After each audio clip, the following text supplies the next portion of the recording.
Good afternoon, and thank you, all of you, for joining us. This is a day of mixed emotions. Very, very happy to be here to see the culmination of the process that'll lead me to having a new partner in state government. But before I get to that, I also have to recognize that, 24 hours ago, our hearts were broken again as a nation.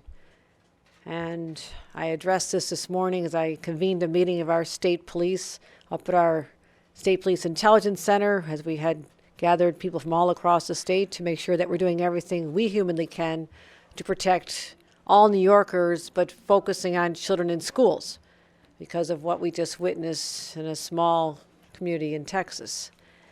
And I wanted everyone in the state of New York to know that as governor and in partnership with my new lieutenant governor, we will leave no stone unturned in our dogged pursuit of executive actions, directives from us, but also legislation that we believe is necessary to continue protecting the residents we are charged to represent.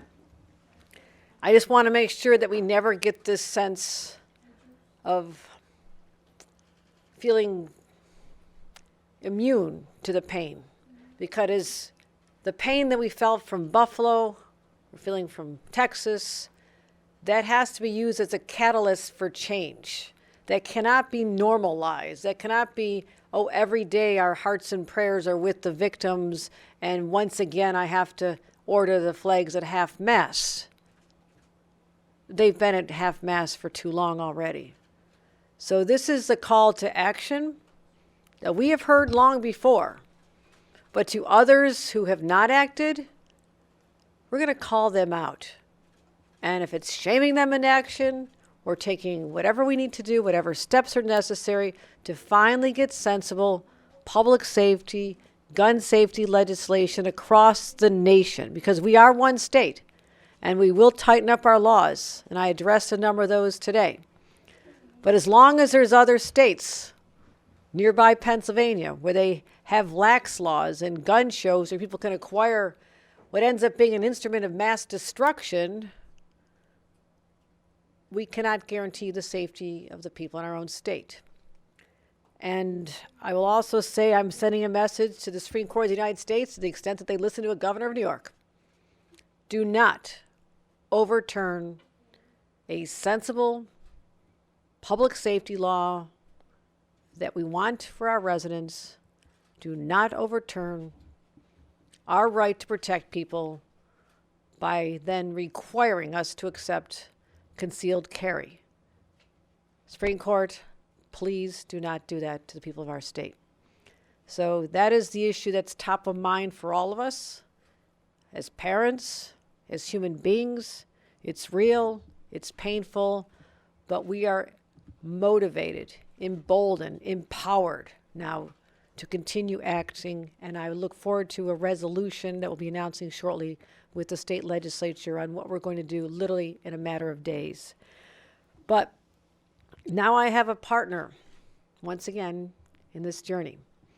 Someone that, as I thought about who I wanted at my side in a role that I know can be deeply challenging, I've done this a long time. I know every corner of the state. And as Lieutenant Governor knows, having represented 11 counties, 11 counties, there are so many exquisite parts of our state that need to feel they matter. And that is why I wanted a partner who understood the entirety of the state, that it is not simply the focus of attention in one part of it. It is an entire state that deserves to be felt like they matter.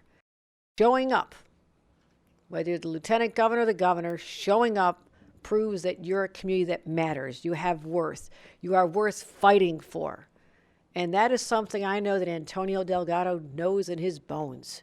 We've shared our views of what it means to be a public servant. And it means being a good listener, but not just listening to people's concerns passively, but translating those concerns into real action.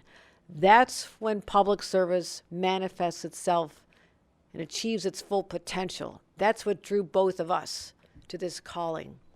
He has an extraordinary background, and I think the greatest influences on his younger life, his mother, Thelma, his father, William, because you must have been doing something right. You must have been doing something right, and I honor you for that, because sometimes when children go astray, they blame the parents. So my position is, as a parent, the parents get the credit when the kids turn out great. So to Thelma and William, I want to give you a round of applause for raising this incredible individual. And to all his family members, Lacey Swartz Delgado, I cannot tell you how many people I've spoken to in the last few weeks who will say, yeah, he's a good guy, but you got to know his wife. She is extraordinary. So Lacey, I look forward to deepening our friendship between my husband, Bill, and the two of you, because we have so much in common. But I know that you are an amazing equal partner in the journey of assisting in the world of this your husband's profession, but you have also made many contributions on your own, and I honor that. And I thank you for also managing two wonderful young men at a time when I remember those years dearly, and they're wonderful kids. And I want to thank you for being such an amazing individual, and we are going to do great things together as well. So to the mother of Maxwell and Coltrane.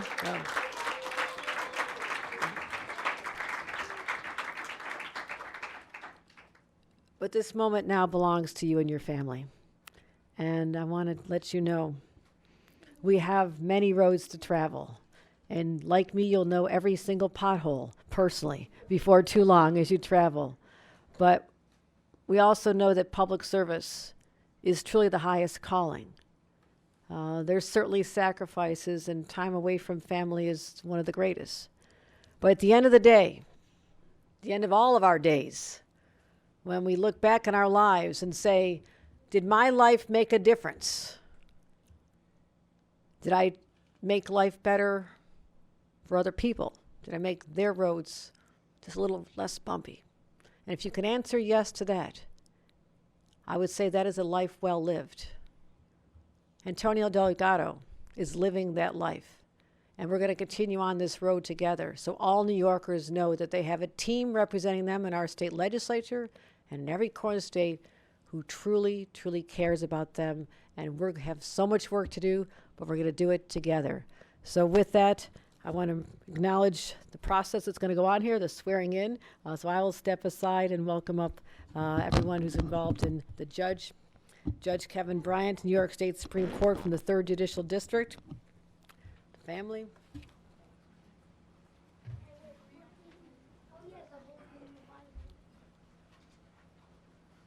I think you're there. I will stand over here. Son. It says son on here. That means I have to stand here. It says son. That's okay, but you want to stay on this side, honey? It says son. You can snuggle up to me. Just snuggle up to me.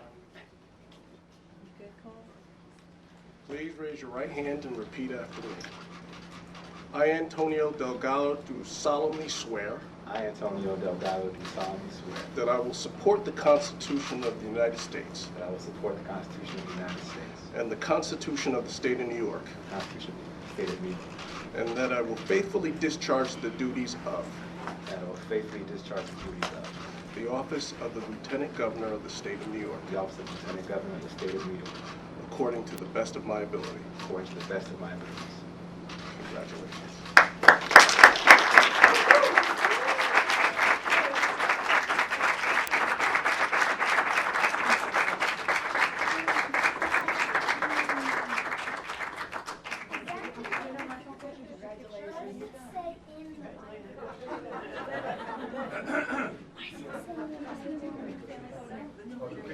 Hey, Max. Coley, that's Coley. But people love to take a picture of the kids. That's the only reason the kids are here.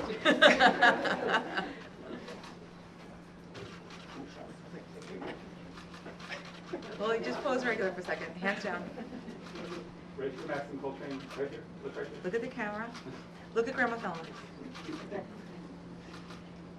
so many cameras. I don't know which one. And then we're just going to do one with the governor. I don't know which camera to Look look straight, at. buddy. You're doing great. You're doing great. You're doing great.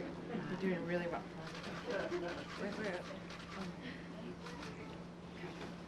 Stand still. Look at the camera. Look at the guy in the green shirt, honey. Hands down now, please. Hands down.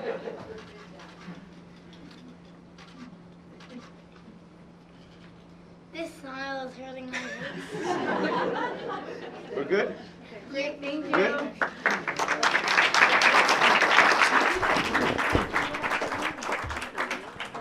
Ladies and gentlemen, I present to you New York State Lieutenant Governor Antonio Delgado.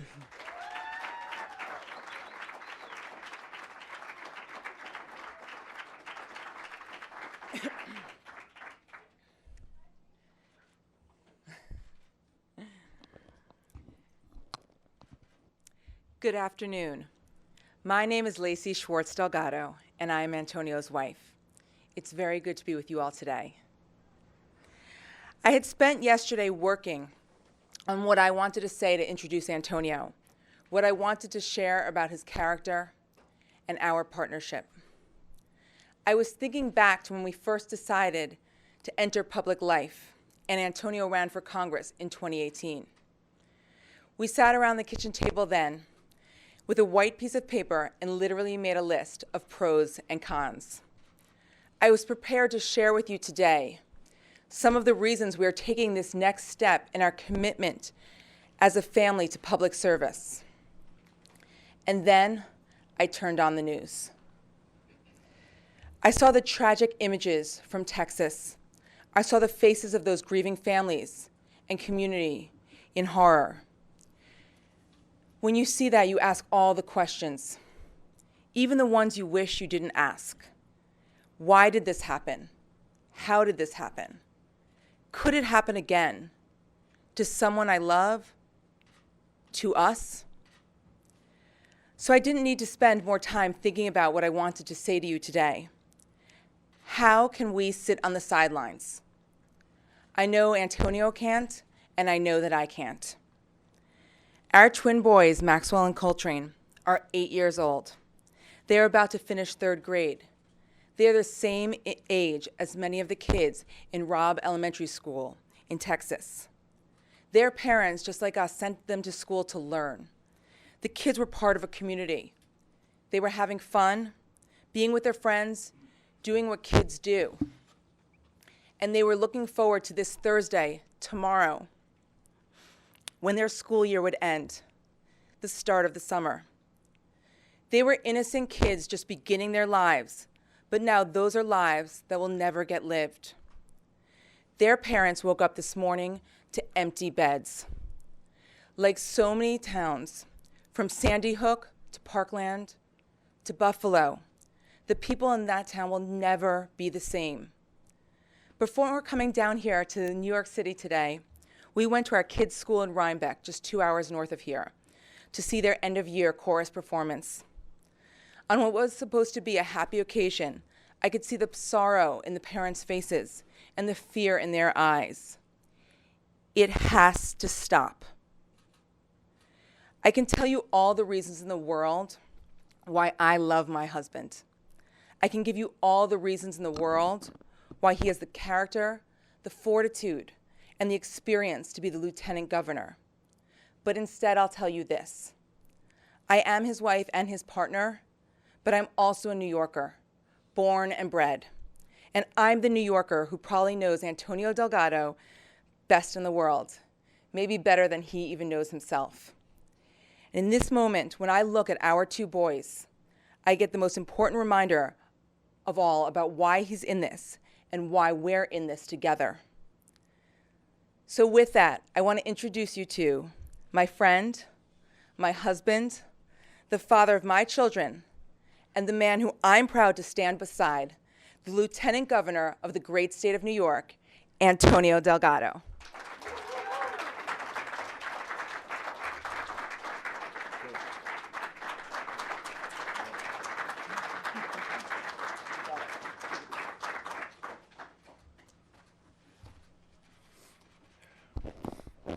Well, okay. me gather myself. Thank you. Thank you, Lacey. Thank you.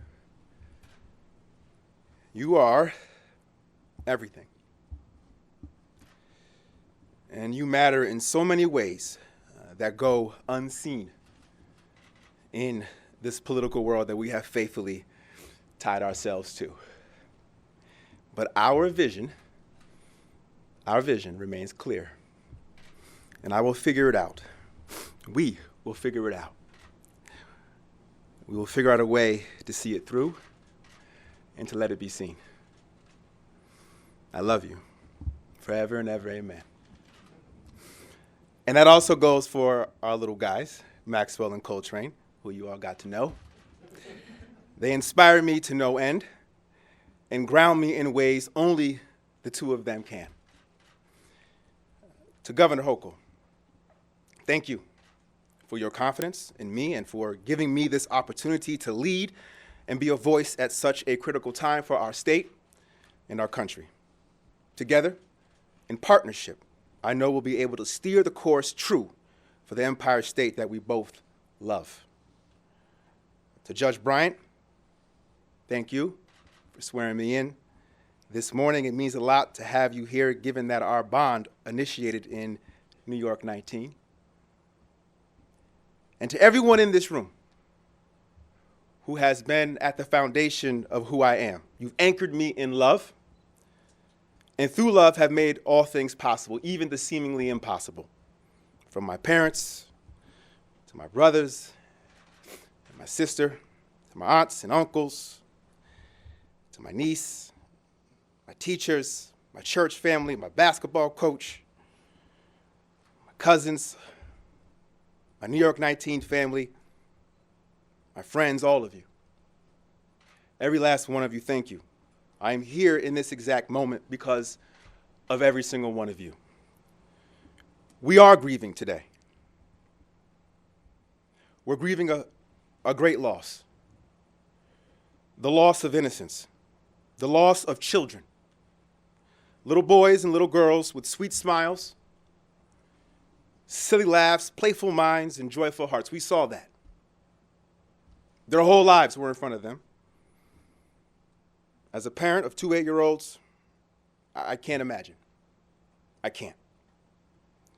Lacey said that we went to school earlier this morning for a concert, and you look up there at those children and you see their love. You see how full of life and how precious they are, and they're bundles of love. And what is being done to protect them? What? At the national level, as a country, absolutely nothing. The deadliest school shooting since the 2012 massacre at Sandy Hook. For over 60 years, the leading cause of death for kids and teens was car accidents. Since 2000, the leading cause is guns. Weapons of wars in our communities and in our schools. Too many parents like me and like Lacey are left to worry if their kids will come bounding down the school bus stairs or running out of the schoolroom lobby at the end of each day. Year after year after year, it gets worse. But the response as a country does not change. Church, a synagogue, a high school, elementary school, a grocery store, a concert, a festival, it doesn't matter. Time and time again, efforts to change gun policies at the national level have repeatedly failed. The most common sense proposals, universal background checks for all firearm sales, can't get done, even when 80% of this entire country supports it. The gun lobby and gun manufacturers specifically have a stranglehold on our democracy. Simply put, there are politicians out there who are bought and paid for by the NRA. We know stronger gun laws can work because they have. The assault weapon ban, from 94 to 2004, which included a ban on large capacity magazines, significantly reduced public mass shootings, the number of guns, and the number of gun injuries. Then the gun lobby succeeded. The law lapsed, and the body count started to rise again. This wasn't inevitable. It does not have to be this way. People are dying every day. Kids are killing each other every day. Neighborhoods are flooded with illegal guns and ghost guns, tormenting families and law-abiding citizens every day. It must stop. We need to act. For our children, we must act. And we must act now. And we must act, as my hero Dr. King once preached, with a strong and demanding love. That force for which all of the great religions have seen as the supreme unifying principle of life. We cannot be overcome by evil. We cannot let hate win. We must refuse the paralysis of fear and the apathy born of coping with anger. We must keep on pushing, no matter the obstacles. We must move with a purpose. Now, growing up in Schenectady, that's how I was raised, to move with a purpose. My parents worked for GE when GE was really anchoring communities in upstate and enabling working class families to reach up into the middle class. They instilled in me a real work ethic, tied to a set of values anchored in faith, family, community, and education. Education was talked about nonstop. The great equalizer, the gateway to opportunity. And my parents made sure to stay on top of me every day when it came to doing my homework. They knew it would be my ticket to success, and they talked about that. But they also made sure to ground me in faith. I grew up in the church, and I was there every Sunday. Whether I liked it or not, I was there. For me, the work that I do as a public servant is not about left and right politics. It's about right versus wrong. It's about being true to who I am. It's about actually caring about people. That was and is our purpose. My path to politics was not meticulously plotted out. I was fortunate enough to earn a Rhodes Scholarship while at Colgate and then receive my law degree from Harvard, where the best thing that ever happened in my life happened there. I met Lacey, who grew up just an hour away from me in Ulster. And much to my parents' surprise, I pursued a career as a hip-hop artist after law school. I heard some chuckles out there. I followed my heart, like I'm doing now. I spent 5 years doing music. I was broke. I was sleeping on air mattresses. I had odd jobs. But I was speaking truth to power through my music. I then came back home to New York to start our family and became a litigator at a white shoe law firm in Midtown Manhattan. Two very, very different environments. Two very different careers. But it's that diversity of experience that led me to want to serve in a time where desperately we need people who know how to bridge divides. People who know how to see beyond surface level differences. We have enough politicians. We really do. What we need are more public servants. There are far too many so-called leaders making this all about a game. Not in it for the right reasons. And we cannot afford that anymore. Too many lives, literally lives, are on the line. Our children's lives are on the line. The legitimacy of our very democracy and the very fabric of our nation is on the line. When Lacey and I decided back in 2018 to jump into the political arena together, we had no idea what we were getting into. But we did know that sitting on the sidelines wasn't going to get anything done. We both knew that this was a moment that needed people to step up and into public service. We needed to take our truth, speak our truth, and lead from that truth. The district I've represented in Congress is bigger than Connecticut and Rhode Island combined, nearly 8,000 square miles.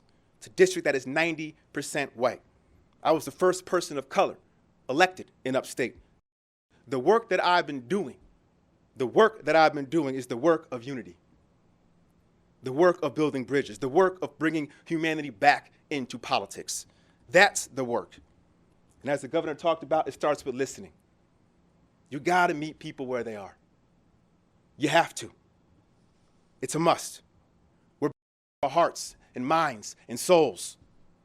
And it's incumbent upon those who believe in democracy, really believe in democracy, who understand the power of democracy, to show that it can work. In Congress, I was able to pass and get signed into law 18 of my bills, 10 under former President Trump and 8 under President Biden. As leaders, we need to listen and work hard and find common ground and be effective. That's my commitment to New Yorkers. Whether you're for me or against me, whether you agree with me or you don't, I'm here to listen to you, to hear you out, and to serve you, to make your lives and your family's lives better. I know people are feeling pain. I know it. The middle class is being hollowed out. The fastest growing class are the working poor, living paycheck to paycheck. Half the country couldn't survive a $500 medical emergency bill without going into debt. Child care costs skyrocketing, health care costs skyrocketing, student loan debts on the rise. We have to right this ship and create more equity and access points to opportunity and care. I also know people are scared. They're scared for their children and the persistent threat of gun violence and rising crime and climate change. They're worried about an assault on truth, on facts, on our freedoms, on our rights, whether it's the right to vote, the right to choose. Our freedoms are under assault. We need leaders who don't make it their business to fan the flames of hate and peddle conspiracy theories. We need leaders who are committed to doing the important work of elevating our collective consciousness so that we may see ourselves in each other and realize that we're actually all one. People are feeling detached from their government, from their community, from one another. There's substance abuse and mental health crises. People are feeling more and more isolated, prone to the perils of social media platforms that shred all genuine forms of human interaction. More and more people have less and less access to their own government as money continues to overwhelm our political system and squeeze the vast majority of Americans out. It's putting a profound strain on our democracy. We must take this problem head on, and we can. It just takes work, and it takes love. Love of democracy, love of country, love of neighbor, and love of New York. New York has long been at the forefront of progress in this country. The women's right to vote, the right to choose, gay marriage, gun reform, labor movement, environmental movement, all ahead of the national curve. New York has always been a leader in a time of trouble, always a beacon of hope and light in times of peril and darkness. This is who New York is. We love New York because New York loves people, all people. It is the epicenter of multiculturalism, of what it means to be multi-religious and multi-ethnic. It is the epicenter of tolerance and acceptance, of progress, of our collective effort to perfect our union. In New York, every community counts. We are the Empire State, and we will live up to our ideals.